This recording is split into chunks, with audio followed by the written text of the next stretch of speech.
Dean Anand, fondly known as Dean Anand. What's interesting to me is his focus on making the Smith School a world leader in generating knowledge around social change and social value creation centers. Please welcome Dean Anand to the podium. Pleasure for me to be standing in front of you and to sponsor this event today. Indeed, 2 years ago, one of the first things I did was set up something called the Center on Social Value Creation.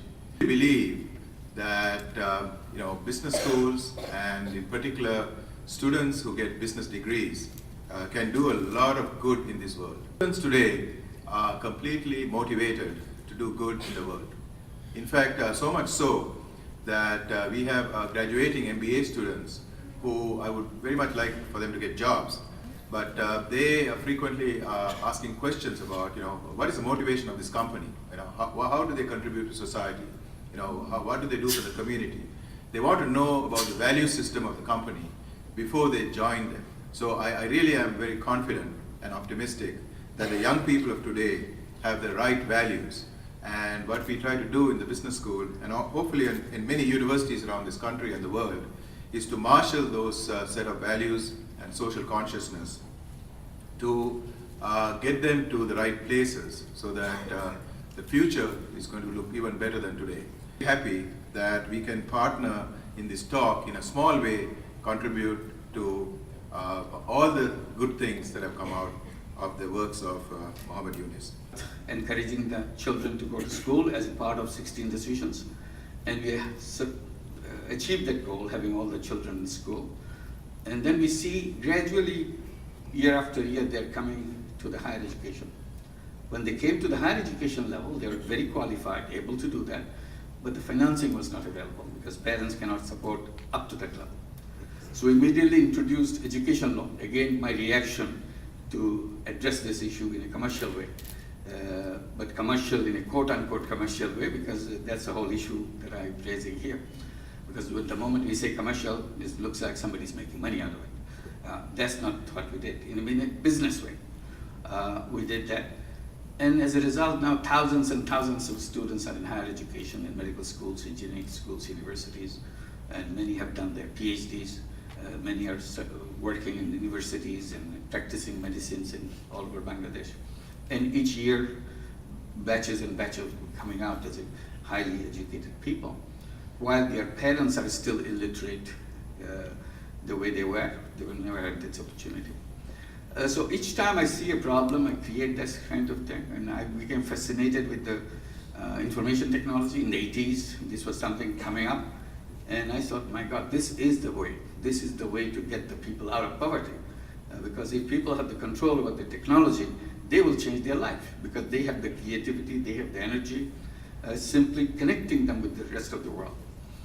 So what I did, I got the opportunity, I applied for a license to create a mobile phone company and explained to the government agency that we'll create this telephone company to bring telephone in the villages, because in the villages, telephone didn't exist. At that time, there was hardly 500,000 telephone in the whole world. So we thought this would be a good opportunity to bring that telephone and bring it to the villages. And we insisted that we'll give loans to the women in Grameen Bank. The Grameen Bank is all women. We'll give loans to the women to buy cell phones and sell the service of the cell phones. So government agency got very irritated by that. How can you do that? How can you give cell phone to the illiterate woman? What is she going to do with that? Who is she going to call? And so it created a lot of tension. I tried to explain to them, they wouldn't listen to them. But after all those debates and so on, finally we got the license, and we created a company called Grameen Phone, and started doing exactly what we wanted to do, bring the telephone service in the villages, and give the phone in the hands of the poor women to sell the service. The question the agency was raising, that even if she wants to sell, who's going to buy? I said, anybody will need to make a phone call, will have to come to her, because she's the only one in the village who has a phone.